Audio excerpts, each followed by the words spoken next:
시간이 되었으므로 1월 16일 주현절 둘째 주일 예배를 하나님 앞에 드리시겠습니다.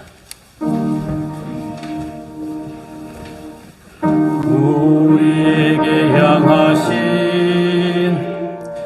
여호와의 인자하심을 크고 크도다 크시도다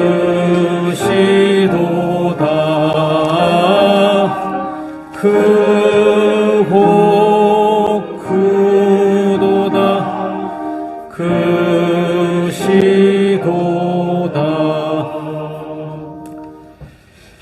참 좋으신 하나님 아버지, 은혜를 감사를 드립니다. 지난주 일주일 동안도 하나님께서 저희들을 지켜주시고 보호하여 주셨음을 감사를 드립니다. 하나님 몸된 교회는 이곳에 세우시고 주의 복음을 증거하는 터로 삼으시니 참으로 감사합니다. 우리 교회가 올 한 해에도 더욱 힘써 복음의 사명을 감당하는 능력 있는 교회가 되게 하옵소서. 오늘 또한 교인 총회가 있습니다. 오늘 총회에 논의되는 모든 가정이 우리 낙산 공동체를 세우는 데 큰 도움이 되는 안건만이 토의되는 회의가 되게 하여 주시옵소서. 우리 낙산교회가 주위에 좋은 교회로 소문나는 교회가 되게 하시고, 우리 교회가 코로나19로 인하여 고통 중에 있는 약자와 고아와 어려움을 당하는 많은 사람들에게 사랑과 희망을 줄 수 있는 교회가 되게 하옵소서. 주님 또한 저희 교회의 각 가정들을 돌봐 주옵소서. 새로운 해를 맞이하여 새로운 계획을 가지고 하나님의 특별한 도우심을 기다리는 가정들에게 성령의 충만케 하시고, 올 한 해는 이웃과 사랑이 넘치는 행복하고 복된 가정이 될 수 있도록 주님 인도하여 주시옵소서. 가정을 통해서 천국을 맛보는 가정들이 다 될 수 있도록 하나님 저희들 가정들 지켜 보호하여 주시옵소서. 이 예배를 통하여 늘 영광 받으시는 하나님께 감사드리오며 예수님의 이름으로 기도드리옵나이다. 아멘. 하나님 앞에 나온 우리들은 먼저 우리의 죄를 고백하고 용서를 받아야 하겠습니다. 침묵으로 우리의 죄와 허물을 주님 앞에 아뢰어 용서를 기다립시다.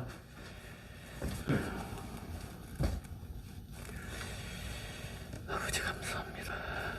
아버지.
누구든지 그리스도 안에 있으면 그는 새로운 피조물입니다. 옛것은 지나갔습니다. 보십시오, 새 것이 되었습니다.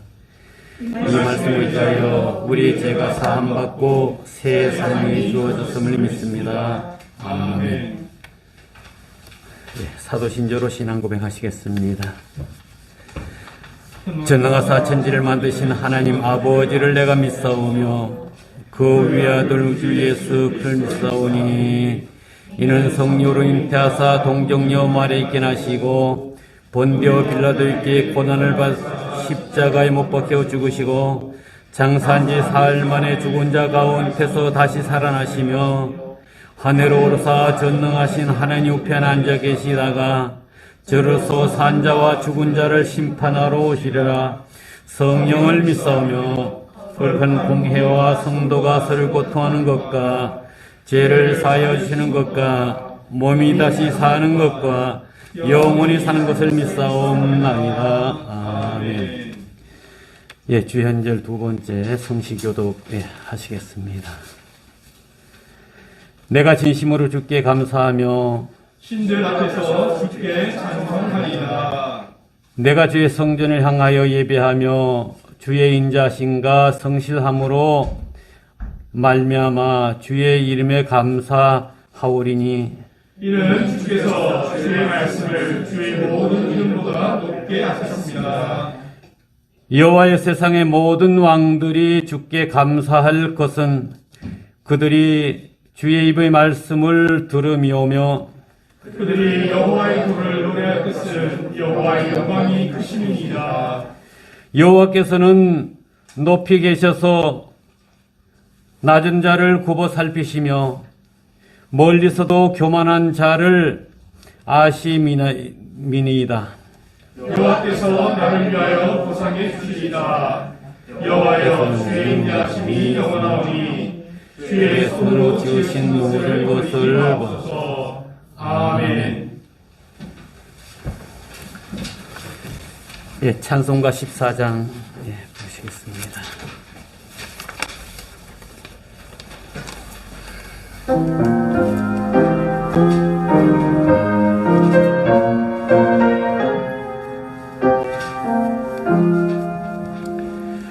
우리 하나님 하늘에 계시니 온천하 만민 주 앞에 찬송하네.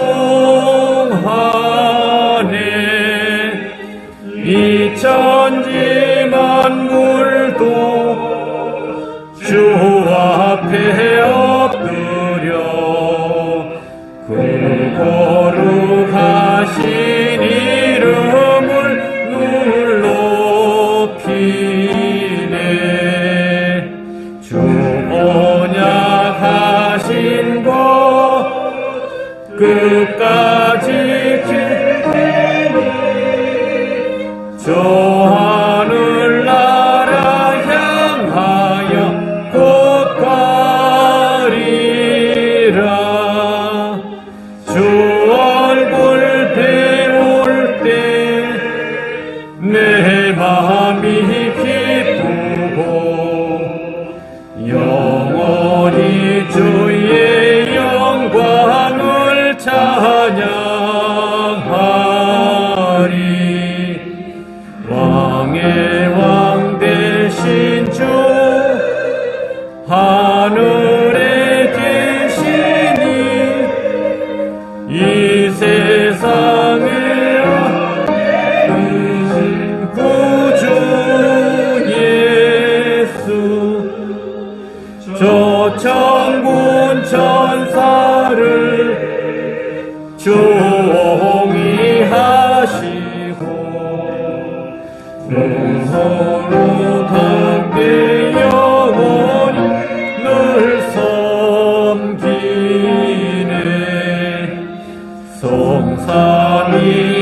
성삼위일체께 승리한 우리들 다 기쁜 소리 높여서 감사드려. 창조주 하나님 내 주님 되시니 주 앞에 나도 엎드려 경배하네.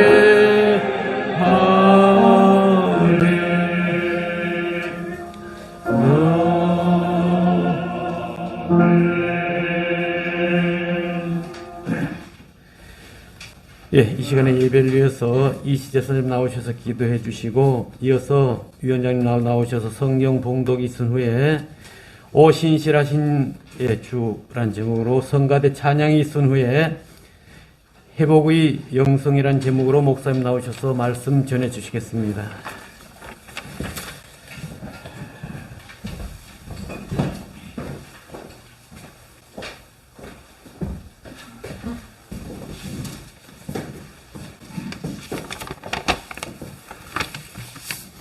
다 같이 기도드리겠습니다.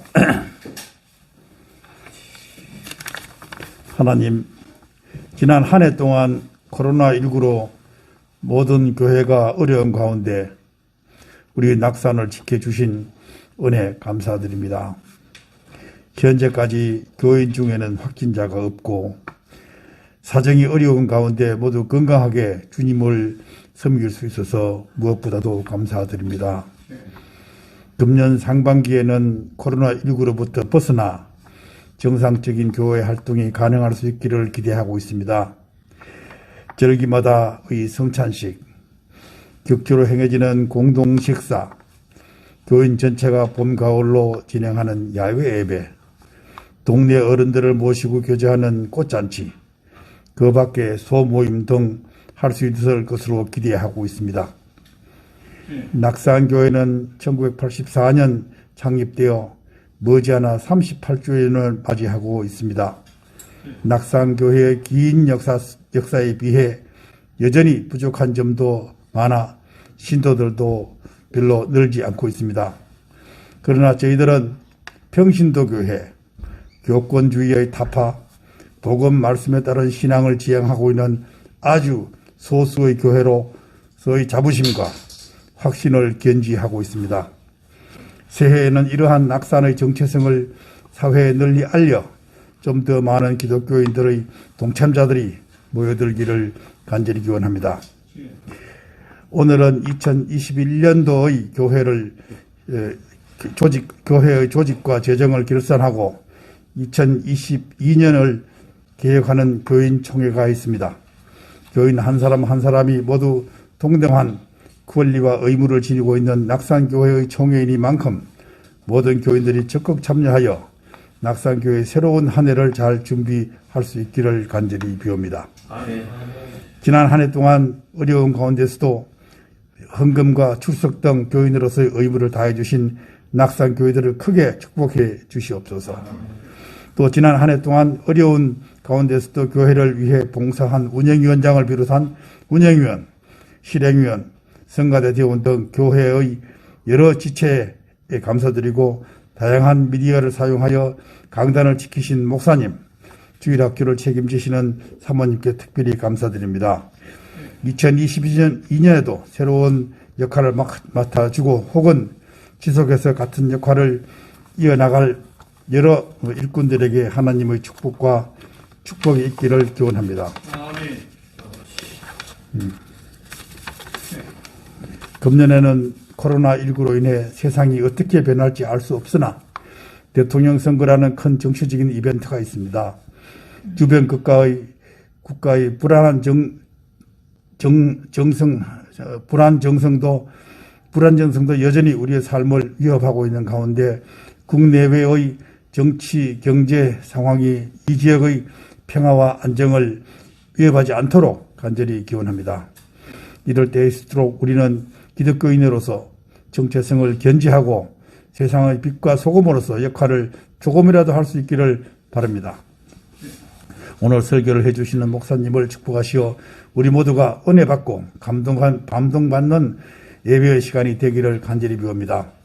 낙산교회 어르신들의 건강을 특별히 지켜주시어 그들이 하나님을 섬기는 일을 끝까지 다 할 수 있기를 비웁니다. 이 모든 말씀 우리 죄를 대속해 주신 예수 그리스도 이름으로 기원합니다. 아멘.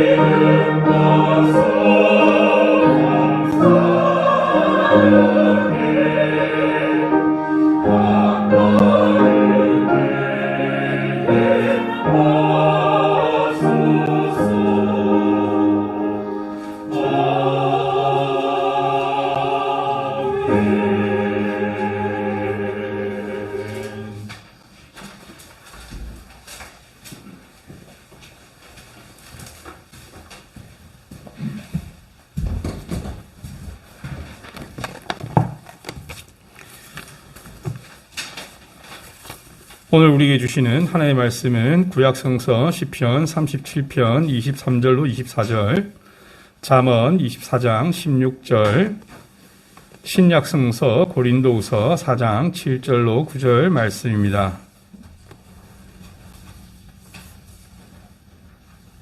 시편 37편 23절로 24절 봉독하겠습니다.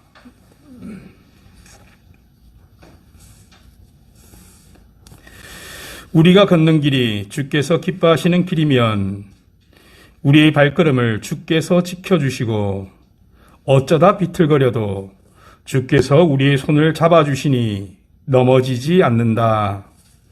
아멘. 구약성서 잠언 24장 16절 봉독하겠습니다. 의인은 7번을 넘어지더라도 다시 일어나지만 악인은 재앙을 만나면 망한다. 아멘. 신약성서 고린도후서 4장 7절로 9절까지 말씀 봉독하겠습니다. 우리는 이 보물을 질그릇 속에 담고 있습니다. 그것은 이 엄청난 능력이 하나님에게서 나오는 것이지 우리에게서 나오는 것이 아님을 드러내시려고 하는 것입니다. 우리는 여러 가지로 환난을 당해도 공경에 빠지지 않으며 난처한 일을 당해도 절망에 빠지지 않으며 박해를 당해도 버림을 받지 않으며 거꾸로 때림을 당해도 망하지 않습니다. 아멘.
아멘.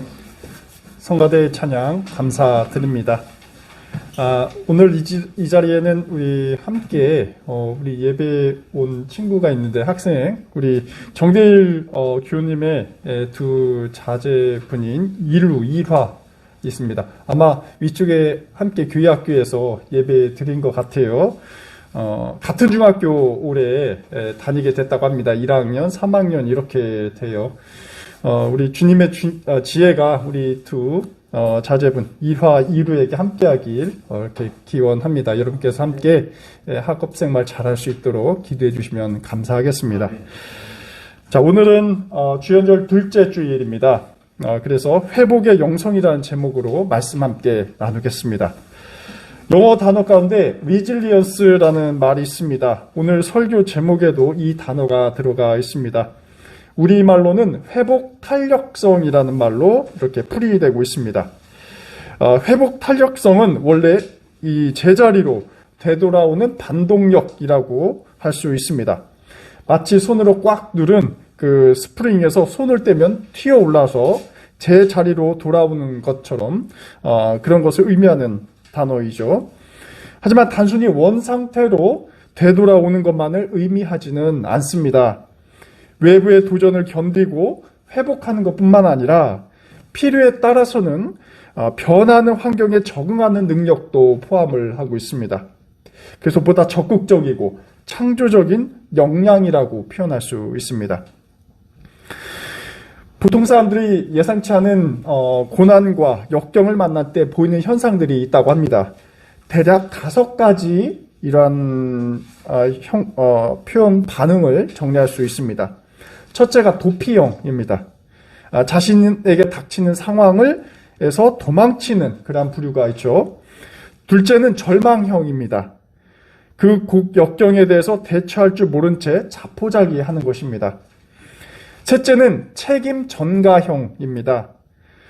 고난의 원인을 외부로 돌리는 것입니다. 상대방 때문에 내 문제가 이렇게 생겼다, 힘들고 지치고 있지 않느냐라는 것이죠. 넷째는 원망형입니다. 특히 감정적 어려움이 있을 때 이를 주변 사람들에게 원망하는 반응을 보입니다. 마지막은 성숙형입니다. 문제의 원인을 곰곰이 생각하고 성찰하는 사람입니다. 그래서 그러한 문제를 지혜롭게 극복하도록 노력하는 것입니다. 이러한 사람은 위기 관리 능력이 굉장히 뛰어나죠. 그래서 회복 탄력성이 높다는 것입니다. 여러분께서는 어느 유형에 속하십니까? 사실 첫 번째부터 네 번째까지는 나름 즉각적인 반응입니다. 그 위기가 닥쳐올 때 바로 성숙형으로 가는 것은 아니죠. 고난의 정도에 따라서 그 상황을 기피하거나 절망하는 것, 이것은 어쩌면 당연한 인간으로서의 반응입니다. 하지만 중요한 것은 이런 회피와 원망의 상태에서 벗어나서 과연 우리가 어떻게 성숙한 상태로 나아갈 수 있는가, 이것이 문제입니다. 절망의 상태에서 일어나서 회복된 삶을 살아갈 수 있느냐, 이것이 우리에게 필요한 하나의 역량이라고 할 수 있겠습니다. 사실 이는 개인에게만 적용되는 것은 아닙니다. 국가와 공동체도 마찬가지입니다. 코로나 사태 이후 많은 국가가 회복 불능의 상태로 접어들고 있습니다. 여러분 언론을 통해서 보시는 것처럼 일부 아프리카 국가들은 백신조차 없어가지고 국민의 감염이 그대로 노출되고 있습니다. 경제 성장은 말할 것도 없거니와 죽어가는 시민들이 마을, 길거리에 질비합니다. 반면 이러한 위기 속에서도 국가 방역을 나름 유지하고 또 발전하는 국가도 있습니다. 최근 제가 일간지를 하나 읽어봤는데 세종연구소 이사장이신 문정인 교수께서 한국을 위기에 강한 나라다 이렇게 표현한 바 있습니다. 여러분 언론을 통해서 읽으신 것처럼 현재 한국 경제는 3년째 세계 12자리를 유지하고 있다고 합니다. 또 수출은 세계 7위, 그리고 여기에 전자, 반도체 부분의 꾸준한 성장 역시 무시할 수 없는 한국의 어떤 역량이라고 볼 수 있습니다. 그래서 여기 문정인 교수는 이러한 우리 사회의 강인함, 아주 꿋꿋함, 이런 것을 리질리언스, 회복 탄성력에서 찾고 있습니다. 이 회복 탄력성이 다른 나라에 비해서 뛰어나다라는 것이죠. 우리 그리스도 신앙에서 유익한 것이 있다면 회복 탄력성을 신앙의 관점에서 길러주는 것이라 말씀드릴 수 있겠습니다. 우리가 그리스도를 믿는다 하더라도 고난과 시련이 피해가는 것은 아닙니다. 분명히 그리스도인들도 믿지 않는 사람들과 마찬가지로 여러 고난을 당합니다. 하지만 성숙한 그리스도인들은 이러한 고난과 어려움을 극복할 지혜가 있습니다. 이 시간에는 이러한 지혜를 회복의 영성, 리질리언스 영성이라고 부르고자 합니다. 우리 그리스도 신앙에서는 우리가 살아갈 삶의 원천을 하나님께로 두고 있습니다. 이러한 자각을 영성이라고 할 수가 있겠어요. 우리는 하나님의 형상대로 지음 받았다고 고백합니다. 여기서 하나님의 형상이라는 것은 결국 우리가 궁극적으로 회복되어야 될 하나의 이미지, 원형의 모습입니다. 그래서 우리가 매주 이렇게 예배당에 나와서 하나님 말씀 듣고 예배드리고 찬송하는 것은 결국 이러한 회복의 영성을 기르기 위함이라고 할 수 있습니다. 그래서 올해는 1월을 시작하면서 또 오늘 교회 총회가 있는데요. 우리 낙산교회 교우님들과 우리 공동체가, 신앙 공동체가 이런 회복력이라는 내공을 단련시키는 한 해가 되었으면 좋겠습니다. 오늘 아침에는 3가지 본문을 묵상했습니다. 구약의 시편과 잠언, 그 다음에 신약의 고린도 후서입니다. 이 세 본문을 관통하는 주제는 그리스도 신앙 안에서의 회복 탄력성입니다. 우선 시편과 잠언의 말씀을 잠시 들여다보도록 하겠습니다. 흥미로운 점은 보통 우리가 역경을 만나면 어떤 마음가짐으로 극복할 것인지에 대해서 1차적으로 생각합니다. 그래서 리질리언스 전략들이 있다는 것이죠. 그래서 여러분 서점 가보시면 회복 탄력성이란 주제로 수많은 책들을 접하게 되는데 다양한 심리적인 방법, 다양한 어떤 조직적인 전략들을 제시하고 있습니다.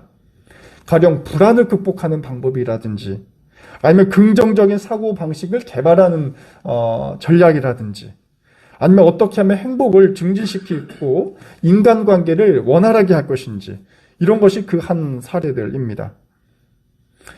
이러한 방식은 분명 우리에게 닥친 역경을 효과적으로 극복하는 데 큰 도움을 줍니다. 하지만 성경에서는 나의 태도 변화가 아니라 하나님으로부터 출발을 하게 됩니다. 우리가 믿고 의지하는 그 신은 과연 어떤 존재인가? 여기에 대해서 먼저 탐구한 후에 우리 삶의 변화에 대한 요청이 들어가는 것이죠. 그래서 오늘 읽은 우리가 시편 잠언에서는 인간 회복 탄력성의 원천으로 신, 하나님이 등장합니다. 하나님이 누구시냐 할 때 고대 신과 지혜자들은 신을 이 삶을 회복하게 하시는 분이라고 한 목소리로 고백합니다. 그래서 시편 37편 23절 이하에서 시인은 하나님을 이렇게 묘사합니다. 하나님께서는 비틀거리는 인간에게 손을 잡아주시고 넘어지지 않게 하시는 분이라고 분명하게 적고 있습니다. 잠언 24장 16절에도 이런 구절이 등장합니다.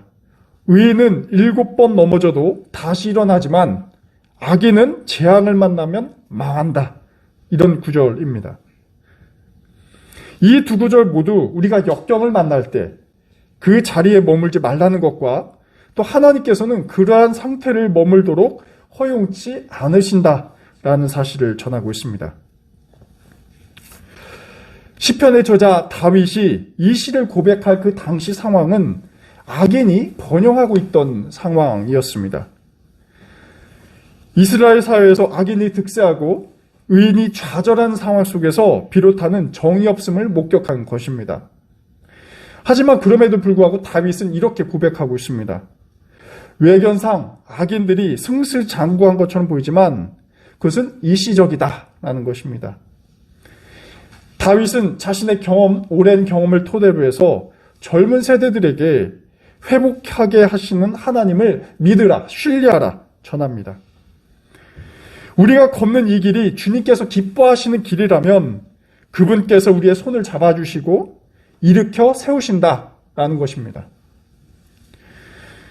어쩌면 이러한 확신을 가장 잘 체험한 인물이 있다면 그는 바로 사도 바울일 것입니다. 세 번째로 묵상한 고린도 후서 4장 8절 이하에서 우리는 바울이 자신의 삶에서 겪은 역경을 어떻게 회복하는지 잘 알려주고 있습니다. 그것은 도피나 절망이나 원망이 아니었습니다. 그는 구약의 시편과 잠언이 알려주는 그 확신으로 자신의 문제를 비추어서 성찰하는 그러한 유형이었습니다. 오늘 본문은 고린도 교회에 대한 이야기입니다. 사실 고린도 교회 하면은 수많은 문제들이 많이 산적해 있었어요. 이 고린도 교회는 원래 바울이 2차 전도 여행 때 그 시기적으로 보면 51년경이라고 알려져 있는데 이때 고린도 교회를 개척해서 세운 것으로 알려져 있습니다. 근데 고린도 교회 내부에는 개종한 유대인들이 많이 있어가지고 상당한 교리적인 논쟁이 질비했습니다. 사실 교회라는 것은 새로운 신생 신앙 집단이었기 때문에 아직 섹트, 이 종파였고 하나의 제도화된 교회는 아니었던 상황이었어요. 지금과 같이요. 그렇기 때문에 다양한 교리적인 논쟁도 물론 있을 수 있고요. 마찰도 있었고요. 교회 간의 분쟁도 있었습니다. 특별히 이제 유대 교인들 간 교리에 대한 자기 주장이 굉장히 심해서 교회가 여러 분파로도 나뉘기도 했습니다. 당연히 한창 소아시아 지역에 사도 바울이 복음을 전하고 또 교회를 개척하고 있던 상황 속에서 이 소식을 들었을 때 크게 낙심했었죠. 근데 문제는 교인들은 바울의 사도권에 대해서 당시 의구심을 갖고 있었다라는 것입니다. 교인들 가운데서 바울이 우리를 가르치고 지도할 그 사도 직분을 갖고 있느냐, 여기에 대해서 의심하기 시작했다라는 것이죠. 사실 바울이 교인들에게 사도성에 대한 권위를 인정받지 못하면 어떻게 되겠습니까? 목회에 큰 장애가 있게 되는 것이죠. 지금도 사실 마찬가지입니다. 제가 여러분께 설교자로서, 목회자로서 인정받지 못한다면 제가 하는 설교라든지 활동이라는 것이 어떤 소용이 있겠습니까? 설교가 어떻든지 간에 여러분께서 들어주신다는 것은 결국 제가 목사라는 권위를 부정하지 않기 때문입니다. 당시 사도 바울도 마찬가지입니다. 권위에 대한 교인들의 불신은 심각한 문제였습니다. 바울 스스로에게 큰 역경이었습니다. 그래서 바울은 자신의 사도성을 어떻게 교인들에게 이해시키고 해결해야 될지, 그 불신을 해결해야 할지가 가장 큰 급선무였습니다. 그래서 고린도 후서 1장 1절만 읽어보시더라도 아예 이렇게 분명하게 밝히고 있어요. 나 바울은 하나님의 뜻으로 그리스도 예수의 사도가 되었다. 자, 이 말은 바울이 사도라는 권위의 출처가 어디에 나오냐? 하나님에게 비롯한다라는 것이죠. 근데 궁금한 것은 왜 고린도 교인들이 이 바울의 사도성을 의심하고 있었냐, 불신하고 있었냐라는 점입니다. 갑자기 불신한 것은 아니죠. 여러 절차가 있었을 것입니다. 다양한 원인이 있었을 것입니다. 그 가운데 다양한 이야기가 있습니다. 바울이 예수님의 직계 제자가 아니다, 12제자가 아니기 때문에 사도성을 인정할 수 없다라는 주장도 있고요. 또 12제자와도 또 사도 바울이 직접적인 관련성도 없어요. 근데 오늘 주제와 관련해서 찾아볼 수 있는 것은 바울이 처한 이 고난이라는 상황 때문에 그렇습니다. 당시 고린도라는 지역은 무역이 발달한 상업도시였어요. 이러한 도시 속에서 살아가는 교인들의 정신세계는 꽤나 도시 문화에 깊이 영향을 받았습니다. 고린도 교회 내에는 이미 부유한 교인들과 가난한 교인들이 공존했기 때문에 계급적인 갈등도 많이 있었습니다. 근데 이들에게 일관된 신념이 있었다면 그것은 오늘말로 말씀드리면 성공지향성입니다. 예수를 믿는다. 예수 믿음은 어떤 식으로든 자신의 처지가 세속적으로 발전하고 번영한다는 것을 전제로 하고 있었습니다. 근데 바울 본이 어떻습니까?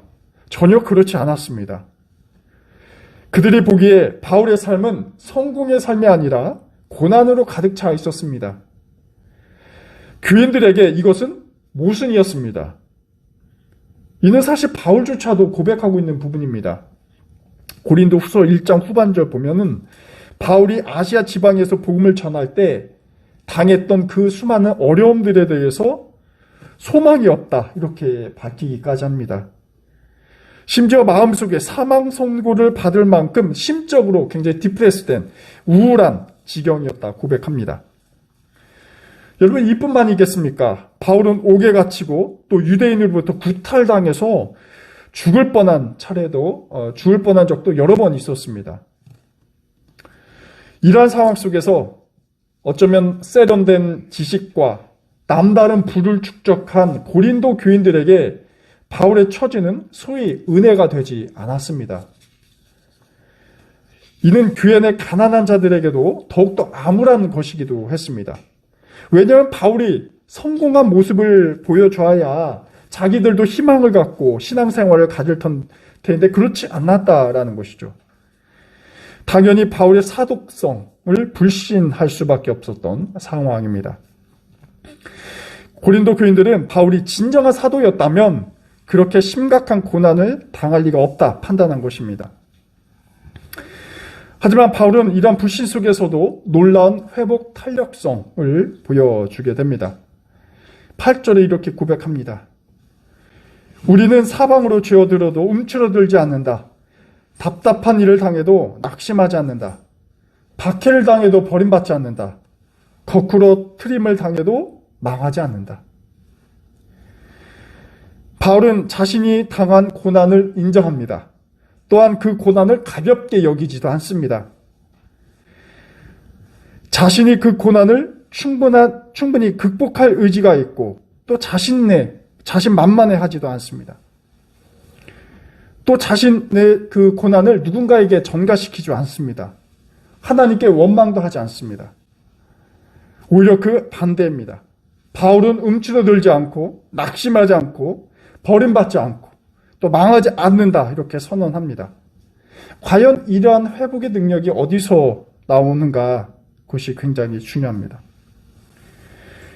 우리는 바울이 고난을 대하는 어떤 깨달음이 있었음을 알 수 있습니다. 그것은 7절 이러한 구절에서 밝혀집니다.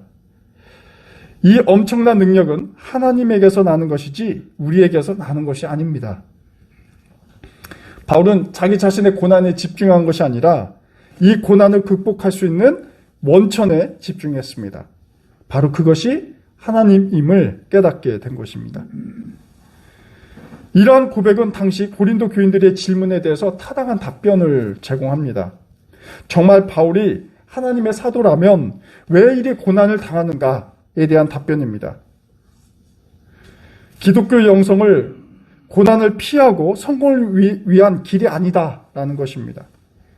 오히려 고난 가운데서도 희망을 잃지 않고 행복을 잃지 않도록 하는 그 힘이 바로 참된 영성임을 바울은 말해주고 있습니다.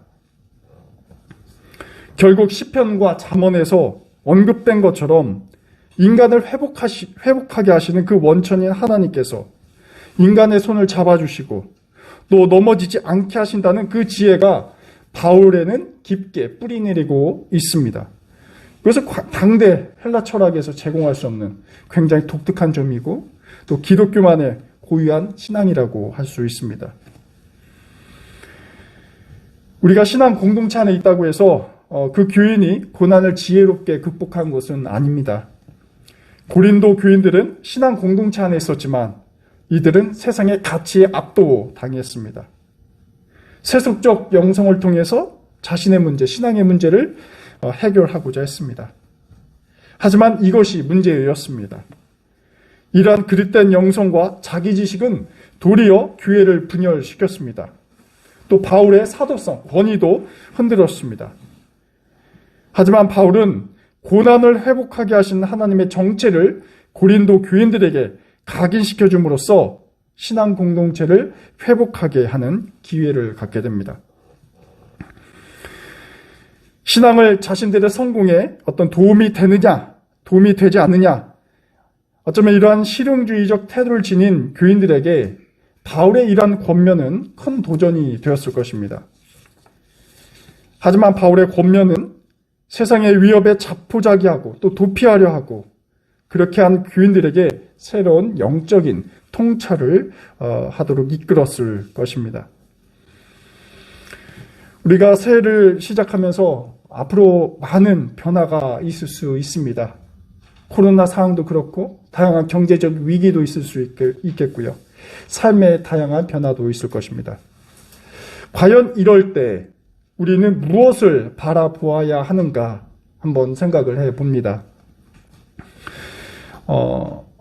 시적절하게 지난주에 만남과 나눔에서 고요한 교우님께서 새로운 도전이라는 제목으로 글을 함께 또 삶의 이야기를 나눠주셨습니다.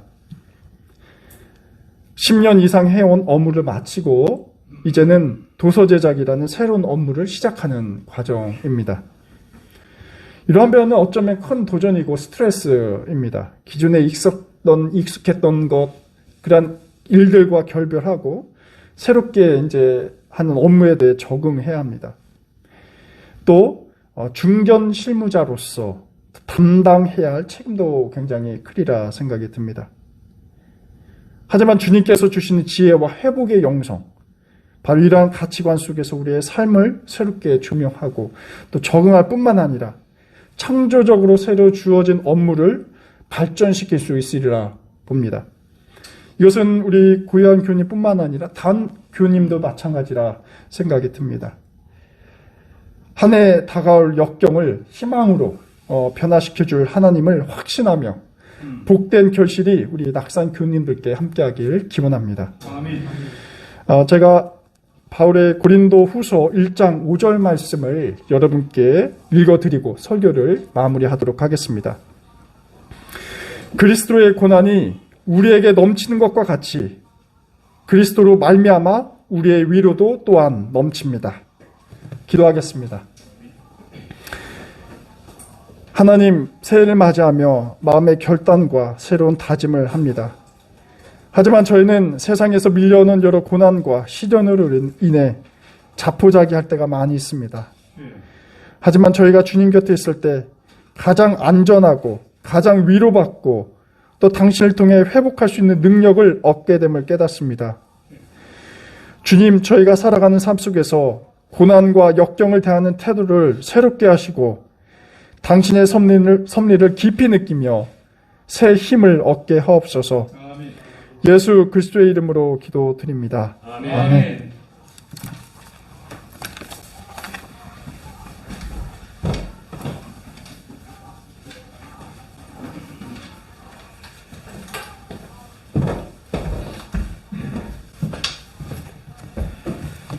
목사님 귀한 말씀 감사드립니다. 찬송가 286장 부르시겠습니다.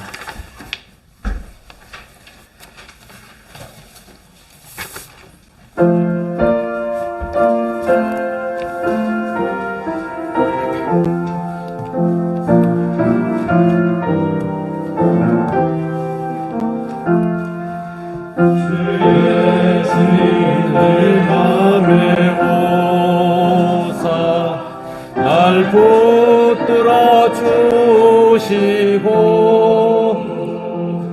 내 마음에 새 힘을 주사 늘 기쁘게 하소서. 사랑의 주 내 마음속에 찾아오사 내 모든 죄 사하시고 내 상한 마음 고치소서. 주 예수님 내 맘에 오사 내 소원 다시고 내 모든 질문도 주사 참 평안을 주소서.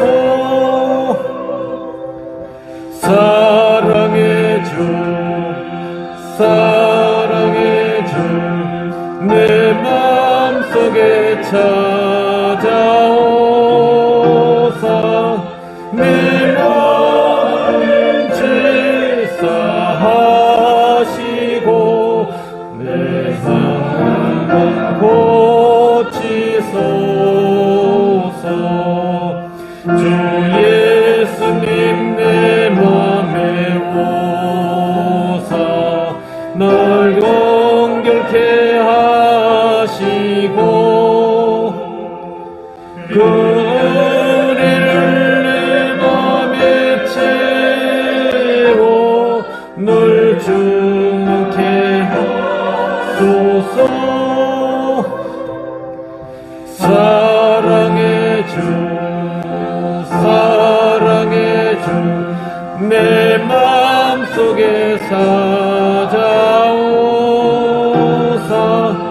내 모든 죄 사하시고 내 상한 맘 고치소서.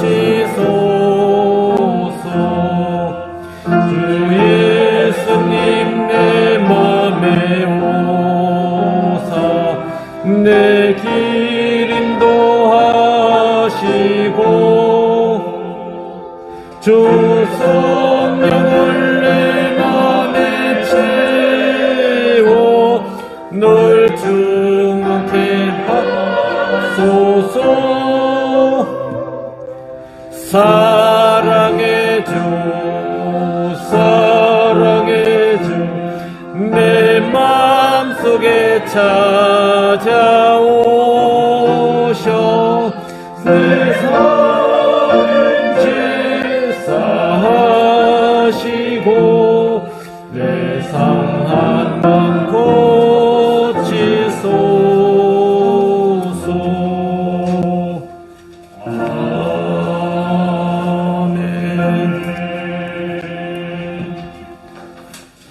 아멘. 봉헌 시간입니다.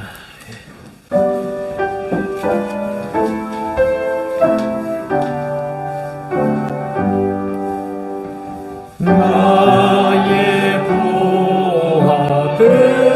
보아들이니 주여 받아주소서. 나를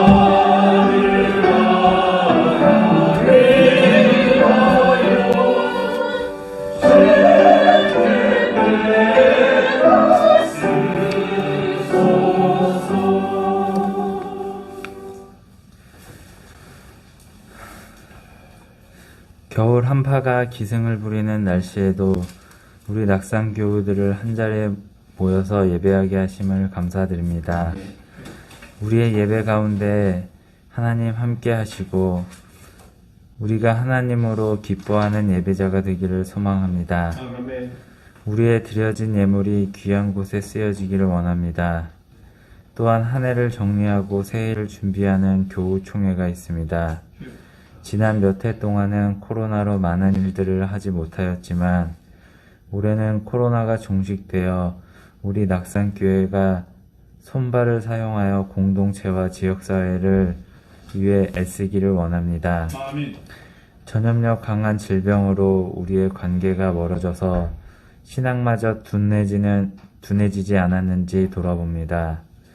22년 초 아직 겨울이지만 봄의 따뜻한 햇살을 기다리는 들판처럼 생명이 움트는 날을 기대합니다. 우리의 소망이신 예수 그리스도의 이름으로 기도드렸습니다. 아멘.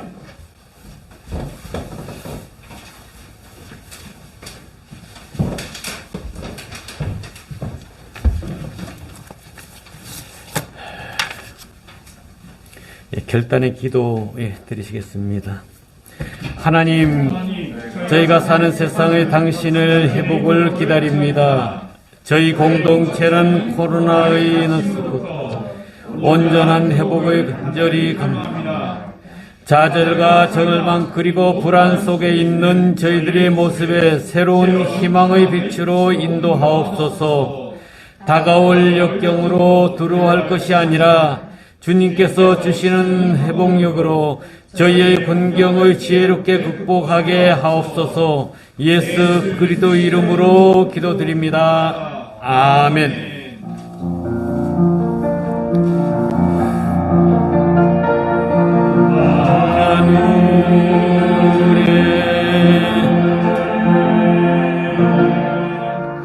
계신 아버지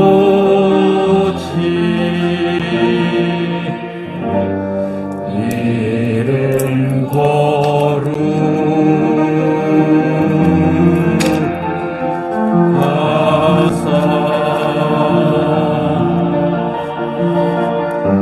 주님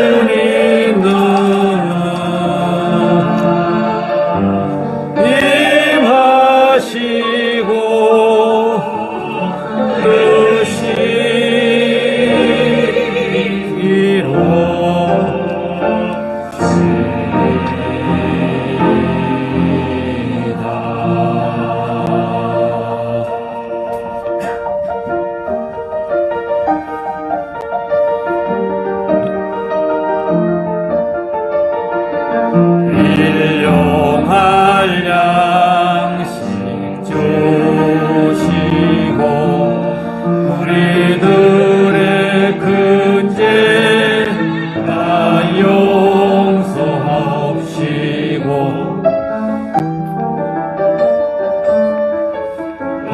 시험에 들게 마시고 악에서 구하소서. 대개 주의 나라 재활생 재영광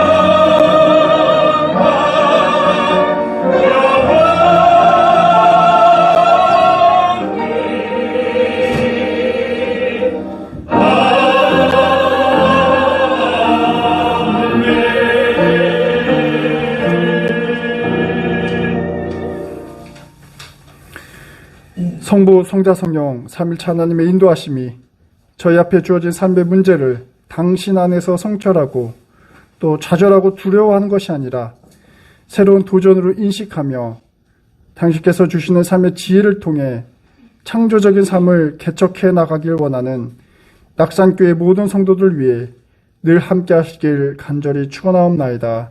아멘. 아멘.